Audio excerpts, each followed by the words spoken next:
আমি মাকে খুশি করতে গেলে বউ নারাজ, বউকে খুশি করতে গেলে মা নারাজ। কিন্তু আমি একজন মানুষ, কোন দিকে যাব?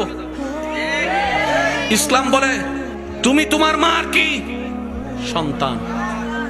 তুমি তোমার বউয়ের কি? স্বামী। শব্দগুলা খেয়াল করবেন। তুমি তোমার মার সন্তান, যার পায়ের নিচে তোমার বেহেশত। তুমি তোমার মায়ের পায়ের নিচে। তুমি তোমার বউয়ের কি? স্বামী। স্বামী মানে অভিভাবক। অভিভাবক কি নিচে না উপরে?